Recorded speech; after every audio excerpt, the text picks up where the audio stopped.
You can think of whatever suits you, whatever is in your mind about a particular way that people have copied the non-Muslims. They start to dress like them, and then slowly they start to talk like them. And then they start to behave like them in their manners. And then they start to do the actions that are known by them. And then they start to believe like them. That's how it goes. يا منزل الآيات والفرقان بيني وبينك حرمة القرآن. But there are things that are definitely from non-Muslim cultures. And as soon as you start to copy those things, you see it start to pass into your way of talking. It starts to pass into the way that you deal with other people and your akhlaq, your mannerisms. And it starts to pass into your behavior. And then it starts to pass into your i'tiqad, into your belief. And that's that slope that the shaitan takes you down.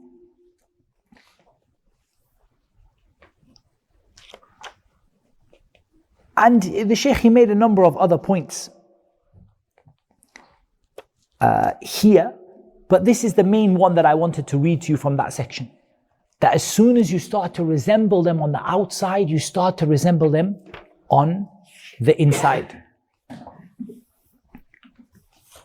It's also really important to understand, and I think this is another great benefit that we take from the book. It's really important to understand that there are two reasons why, or two primary reasons why, we are told to be different from the non-Muslims. One of them is that following them in of itself is something wrong, right? We've spoken about this, that even, following their way or copying their way is in itself something wrong. It's in itself something which is blameworthy. And also because their actions and behaviors and the things that they do are harmful. And we should never ever forget that every single thing that has been made haram in Islam has been made haram because it is harmful to you. It's not good for you. It's not that Allah subhanahu wa ta'ala wants to make things difficult for you. يُرِيدُ اللَّهُ بِكُمُ الْيُسْرَ وَلَا يُرِيدُ بِكُمُ الْعُسْرَ. Allah wants to make things easy for you. He doesn't want to make things difficult for you. Allah wants to make things easy, not difficult.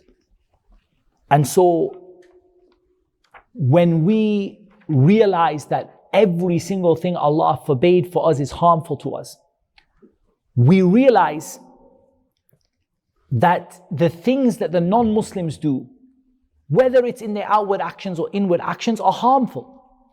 Even if they are not harmful, and someone says, look, there's no harm in it. Look, I agree that many things there is harm in. Drinking alcohol, we agree there's harm in it. It harms people. We don't do it. It's one of the things those people do. We don't do that because it's harmful. But also it's harmful enough just to copy their behavior is harmful enough. And it's sufficient in this to say that the hadith of the Prophet sallallahu alaihi wasallam, and there are a number of hadith we'll cover, but just the statement of the Prophet sallallahu alaihi wasallam, al-mar'u ma'a man ahab. A person will be with the one that they love. They'll be raised yawm al-qiyamah with the one that they love. And you have to ask yourself, if our attachment and our love is all for non-Muslims, or is partly even towards non-Muslims, then who will we be raised with Yawm al-Qiyamah?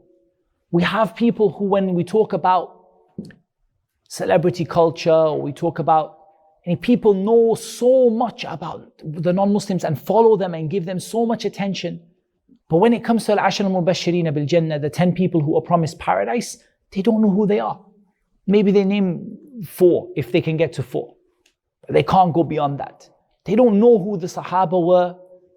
They don't know who the righteous Imams of Islam were. They don't know who the people who their efforts after the help of Allah were what built this Muslim community.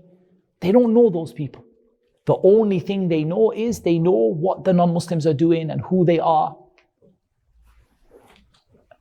But this in itself is harmful enough, even if it doesn't lead to something which is haram elsewhere, and something which is harmful to you elsewhere.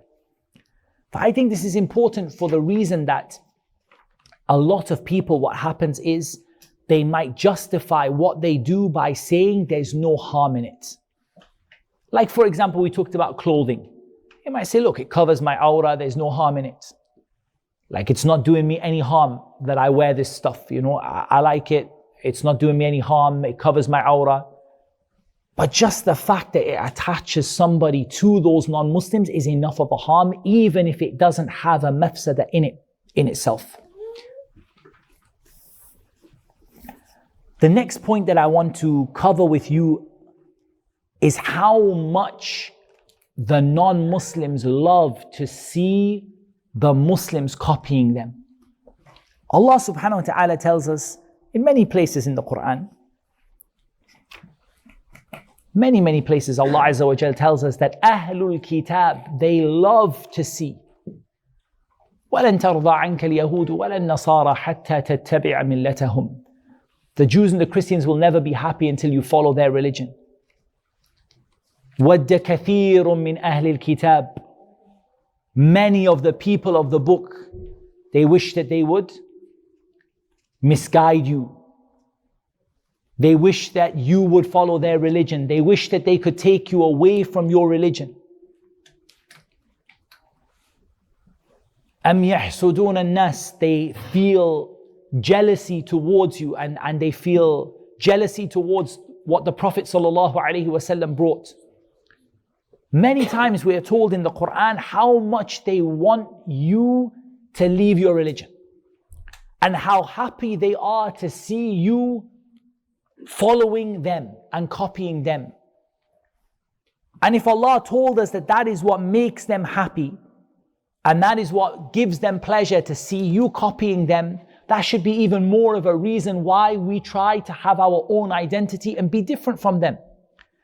And I suppose this is a good point to mention that when I talk about being different from them, I'm not talking about not being just. I'm not talking about being, being rude or being, a horrible person, but just being different. I have my own identity. My identity is Islam. I don't copy what you people do. I'm not interested in what you people do. They love to see every single time they see a Muslim following their religion, Allah tells us how happy they are to see you start to follow them in every single way. And that is a major goal, which is why Allah subhanahu wa ta'ala mentioned it in the Quran as a major goal of the non-Muslims. Their major goal is to see you follow them. And that's what makes them happy, to see you follow them. So this should be even more of a reason why we don't follow those people.